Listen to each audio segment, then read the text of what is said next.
Electronic सामान से भरी रसोई में गरीब बहू का पहला दिन।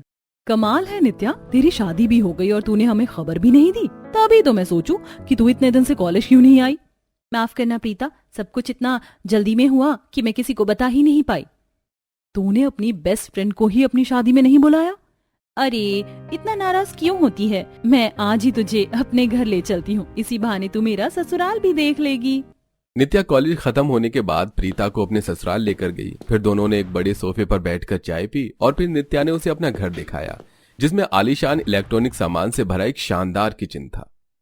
वाह नित्या, तेरी तो किस्मत ही खुल गई। कितना अच्छा घर मिला है तुझे। खास तौर से तेरा किचन तो बहुत ही अच्छा है। कितना सारा इलेक्ट्रॉनिक सामान है इसमें।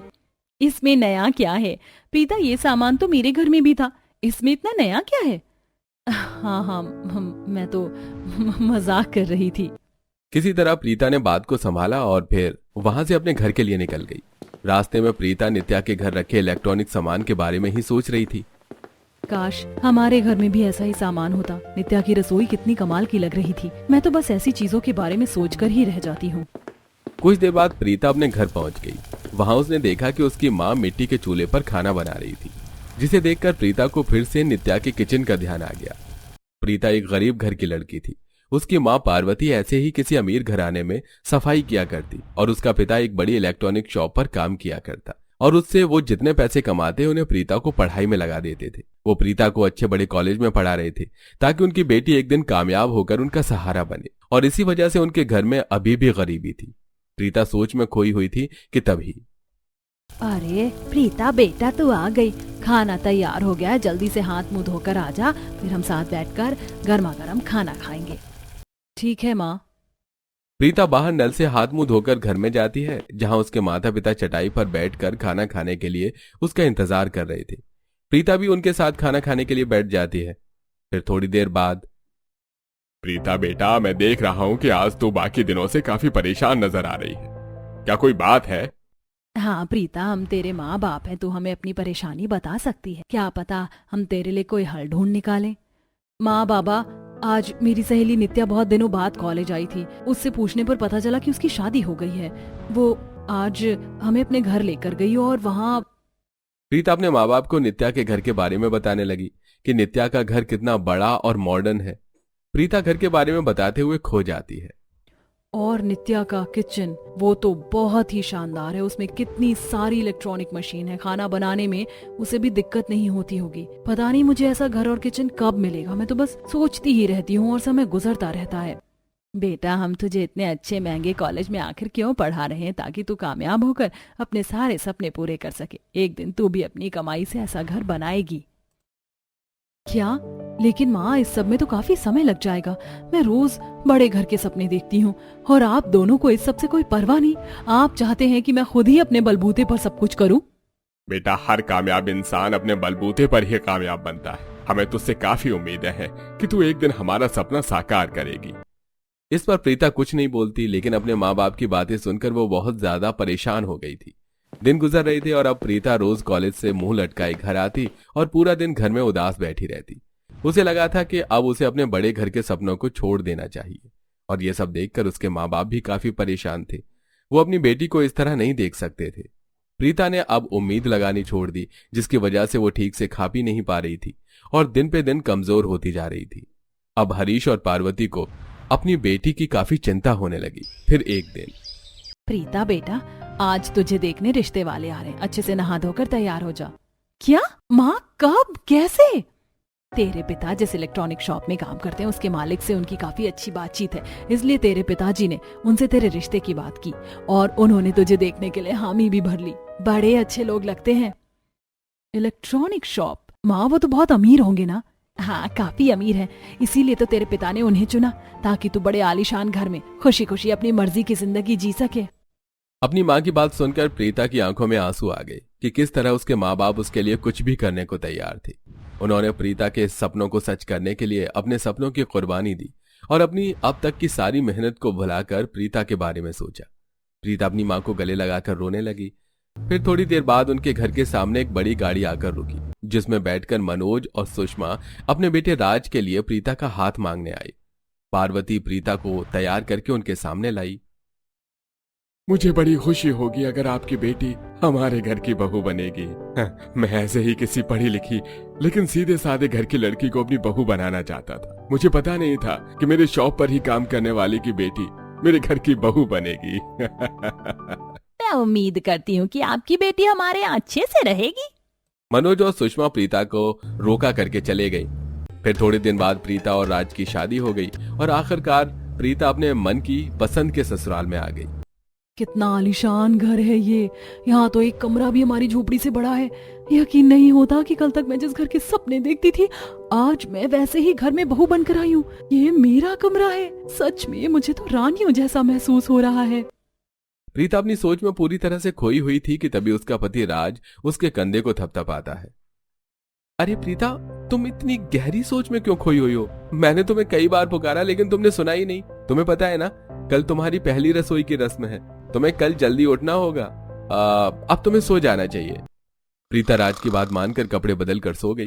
फिर अगले दिन फिक्र में प्रीता की आंख जल्दी खुल गई। वो नहा धोकर सबसे पहले किचन में पहुंची, जहां उसने देखा कि किचन सारी मॉडर्न और इलेक्ट्रॉनिक मशीनों से भरी हुई थी, जिसमें induction, juicer, mixer grinder, coffee percolator, veggies cutter, roti maker, oven, toaster, flour kneader, dishwasher और साथ ही एक बड़ा अलमारी जैसा बड़ा फ्रिज और चिमनी भी थी। वो सभी सामान लेटेस्ट डिजाइन का था। प्रीता को अपनी आंखों पर विश्वास नहीं हुआ कि आज वो ऐसे किचन में खाना बनाने के लिए खड़ी थी जिसके उसने हजारों सपने सजाने के बाद उम्मीद छोड़ दी थी। इस बात पर यकीन करना कितना मुश्किल है कि ये वही किचन है जिसके मैंने हजारों सपने सजाए और एक समय बाद मैंने हार मानकर उम्मीद ही छोड़ दी। लेकिन आज मैं इसी किचन में खड़ी हूँ। प्रीता किचन को देखकर तो काफी खुश थी, लेकिन जैसे ही वो खाना बनाने को चली तो उसके कदम वहीं रुक गए। अरे नहीं, मुझे इलेक्ट्रॉनिक सामान का किचन मिल तो गया लेकिन मुझे तो इनमें से किसी भी मशीन का इस्तेमाल करना नहीं आता। ये सब तो काफी लेटेस्ट डिजाइन का सामान लगता है। पता नहीं क्यों मेरा तो थोड़ा दिल घबरा रहा है। प्रीता वहां खड़ी हुई सोच ही रही थी कि तभी वहां पर उसकी सास सुषमा आई। अरे वाह बहू, तो बड़ी जल्दी उठ गई। आज तेरी इस अमीर ससुराल में पहली रसोई है क्या? इसी वजह से तुझे नींद नहीं आई? नहीं माँ जी, ऐसी तो कोई बात नहीं है। तो फिर यहाँ रसोई में खड़े रहकर समय क्यों बर्बाद करना? अपनी पहली रसोई की रस्म शुरू कर। वैसे तुझे इलेक्ट्रॉनिक मशीन इस्तेमाल करनी आती है?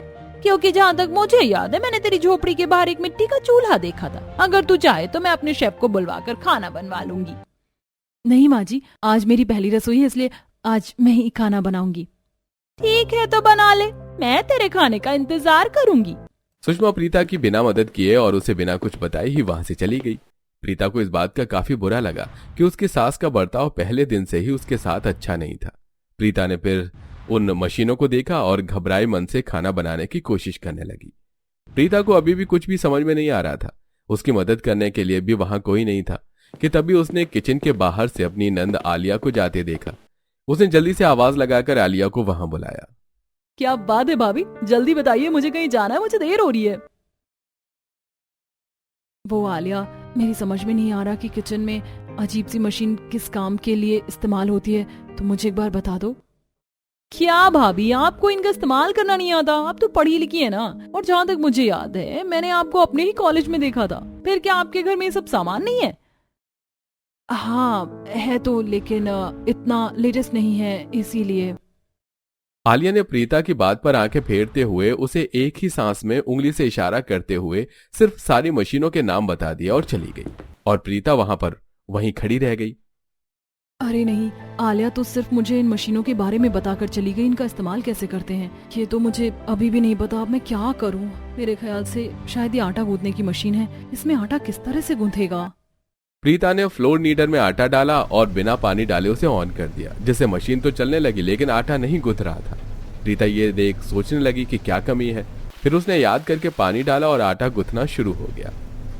अरे वाह, आटा तो गूंथने लगा। इसमें आटा गूंथेगा। मैं दूसरी मशीनों को भी चेक कर लेती हूँ। शायद आलिया ने इसकी तरफ इशारा करके कहा था कि ये रोटी मेकर है, इसकी बनावट भी गोल है, जल्दी से आटा गूंथ जाए फिर मैं रोटी बना लूंगी। ये कहकर जैसे ही प्रीता आटा देखने के लिए मुड़ी तो वो बुरी तरह से घबरा गई। आटे में पानी ज्यादा होने की वजह से आटा बहुत ज्यादा पतला हो गया। प्रीता ने किसी तरह उसे नीडर से निकाला। ये क्या, आटा तो बिल्कुल पानी बन चुका है। मैं इससे रोटियां कैसे बनाऊंगी? लेकिन मेरे पास अब कोई और चारा नहीं है। प्रीता ने उसे पतले आटे से रोटी बनाने की शुरुआत की, लेकिन उससे रोटी मेकर को भी ठीक से इस्तेमाल करना नहीं आता था और आटा भी बहुत ज्यादा पतला था। बहुत कोशिश करने के बाद भी प्रीता से एक भी रोटी सही से नहीं बनी कि तभी वहां पर सुषमा पहुंची। प्रीता को इस तरह देख सुषमा को गुस्सा आ गया और वो बोली, हे भगवान, मैं तो सोच रही थी कि अब तक सारा खाना बन चुका होगा, यहाँ तो रोटियाँ भी नहीं बनी है। क्यों बहू, तू अपने घर से रोटी बनाना भी सीख कर नहीं आई? सारी रोटियाँ जली हुई हैं, इन्हें कौन खाएगा भला? चल अब दोबारा से रोटियाँ बना, तेरे पति और ससुर घर आते ही होंगे। सुषमा ताने मारकर दोबारा प्रीता को इसी तरह छोड़कर चली गई। अब प्रीता ने दोबारा आटा गूंथा, लेकिन अभी भी उससे रोटियां ज्यादा अच्छी नहीं बनी।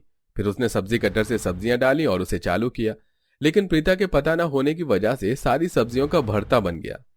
प्रीता बहुत ज्यादा घबरा गई। फिर ये सब अब देखकर वहीं काम करने वाली आई, जिसे उन मशीनों के बारे में थोड़ा बहुत पता था। उसने प्रीता की मदद की और किसी तरह प्रीता ने अपनी पहली रसोई का खाना बना लिया। खाना ज्यादा अच्छा नहीं बना था। ये देख आलिया बोली, भाभी आपको खाना बनाना नहीं आता है क्या? रोटियां भी कितनी बेकार बनी है और ये चावल कितना पानी है इनमें, और सब्जियों का तो भरता ही बन गया है। ऐसा मत कहो आलिया, प्रीता को शायद किचन का इलेक्ट्रॉनिक सामान इस्तेमाल करना नहीं आता होगा। प्रीता के घर में ये सब नहीं है। हाँ, क्योंकि ये गरीब घर से जो आई है, इसके यहाँ तो चूल्हे पर खाना बनाया जाता है। मैंने इससे पूछा भी था कि ये मशीनों से खाना बना पाएगी, तो इसने हाँ कह दिया। लेकिन देखो तो जरा, इसके ओवर कॉन्फिडेंस का नतीजा, ऐसा खाना बनाकर रख दिया कि जिसे कुत्ते भी मुंह ना लगाएं। सुषमा की बात सीधा प्रीता के दिल पर लगी कि तभी, बहू का इस घर में शादी के बाद पहला ही दिन है, धीरे धीरे बहू सब सीख जाएगी। लेकिन पापा, एक तो आपने मुझे पहले नहीं बताया कि ये गरीब है, और रही बात खाना बनाने की, तो मैंने भाभी को सब कुछ बताया था, फिर भी इनसे खाना नहीं बनाया गया।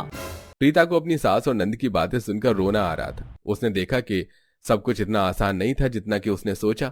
अब उसे इस बड़े घर में घुटन होने लगी, और साथ में उस घर का किचन उसे सबसे ज्यादा डरा रहा था, जिसके वो कभी सपने देखा करती थी। उदास मन से प्रीता का सारा दिन गुजर गया। फिर अगले दिन, सुन बहू, मेरे सर में दर्द हो रहा है, मेरे लिए कड़क सी कॉफी बनाकर ला। और हाँ, कोई बहाना नहीं चलेगा, क्योंकि मेरी बेटी ने तुझे मशीनों को इस्तेमाल करने के बारे में सब बता दिया है। ये कहकर सुषमा इतनी तेजी से वहां से गई कि प्रीता को ये कहने का मौका ही नहीं मिला कि आलिया ने उसे सिर्फ मशीनों के नाम बताए थे, उन्हें इस्तेमाल करना नहीं। लेकिन अब ये सोचना बेकार था। प्रीता घबराती हुई किचन में गई और उसने चारों तरफ देखा कि कॉफी किस मशीन में बनती है। तभी उसे वहां एक ब्लैक कलर की मशीन दिखाई दी, जिस पर एक कॉफी का कप बना हुआ था। प्रीता ने जल्दी से उस मशीन को ऑन करके उसमें दूध, कॉफी और चीनी डाली, लेकिन मशीन का इस्तेमाल न करना आने की वजह से कॉफी पककर आधी हो गई। अरे नहीं, कॉफी तो इतनी ज्यादा पक गई है कि सिर्फ 2 घूंटी बची है। प्रीता कॉफी को देखकर परेशान हो ही रही थी कि पीछे से आलिया वहां पहुंची। भाभी, माँ ने आपसे कॉफी को कहा था, आपने कॉफी बनाई कि नहीं? उनका सर दर्द से फटा जा रहा है। आलिया ने प्रीता को पीछे करके परकोलेटर को देखा तो उसमें सिर्फ थोड़ी ही कॉफी थी। ये क्या है? ये इतनी काली, और वो भी 2 घूंट कॉफी आप माँ को देने वाली थी? घर से धक्के मारकर बाहर निकलना चाहती हैं क्या? आलिया, मुझे ये सब इस्तेमाल करना नहीं आता, ऐसे में मैं कैसे कुछ बना सकती हूँ? प्रीता को इस तरह से आंखों में आंसू लाते देख आलिया को उसके लिए थोड़ा बुरा लगा। फिर उसने शांति से प्रीता को समझाया कि मशीनों का इस्तेमाल कैसे किया जाता है। आलिया ने प्रीता को कॉफी बनाना भी बताया। इसके बाद प्रीता ने आलिया की मदद से बड़ी ध्यान से सभी चीजों का इस्तेमाल करते हुए खाना बनाया, और थोड़ी देर में खाना बनके तैयार हो गया।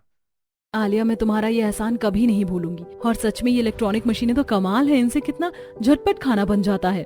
ऑफ कोर्स भाभी, इन मशीनों का अपने अलग ही फायदे हैं जो आपके जैसे गरीबों को नहीं पता होता। मैंने आपके ऊपर उपकार किया है भाभी, मैंने आज तक किसी की इतनी मदद नहीं की, इसे जिंदगी भर याद रखना। ये कहकर आलिया वहां से हंसती हुई चली गई। फिर प्रीता ने सभी ससुराल वालों को खाना खिलाया। खाना इस बार पहले से काफी बेहतर बना था, जिस पर राज और मनोज ने प्रीता की तारीफ की। लेकिन आलिया ने इतराते हुए इन्हें सब कुछ बताकर प्रीता को दोबारा निराश कर दिया, जिस पर सुषमा भी नाक मुंह सिकोड़ने लगी। लेकिन प्रीता को इस बात की खुशी थी कि अब उसे उन मशीनों का इस्तेमाल करना आ गया था। खाना खाने के बाद प्रीता ने सारे बर्तनों को डिश वॉशर में लगाया और पूरी रात उन्हें धुलने के लिए छोड़ दिया, और उसके बाद सोने चली गई। फिर सुबह प्रीता बड़ी आस लगाए खुशी खुशी किचन में नाश्ता बनाने गई। उसने जैसे ही डिश वॉशर से बर्तन निकाले तो उसने देखा कि बर्तन अभी भी गंदे थे। हे भगवान, क्या मैं इसे चालू करना भूल गई?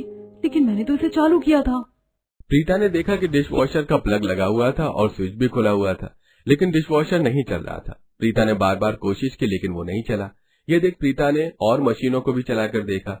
उसने देखा कि वो भी काम नहीं कर रहे थे। प्रीता ये देखकर और भी ज्यादा घबरा गई। वो बार बार मशीनों को चेक करने लगी। ये देखकर उसकी सास रसोई में आई। क्या हुआ बहू, क्यों किचन में पागलों की तरह इधर उधर घूम रही है? माँ जी देखिए ना, ये सारी मशीन तो काम ही नहीं कर रही है। अरे बेवकूफ, अकल बढ़िया भैंस। पूरी रात इतना तेज तूफान और बारिश आई जिससे शहर की लाइट चली गई। राज ने बताया कि काफी बड़ा नुकसान हुआ, इसलिए कुछ दिन तक लाइट नहीं आएगी। इसलिए ये मशीन अब काम नहीं करेंगी। और हाँ, खाना होटल से मंगवा लेंगे, इसलिए तुझे बनाने की कोई जरूरत नहीं है। कम से कम तेरे हाथ का तो नहीं खाना पड़ेगा।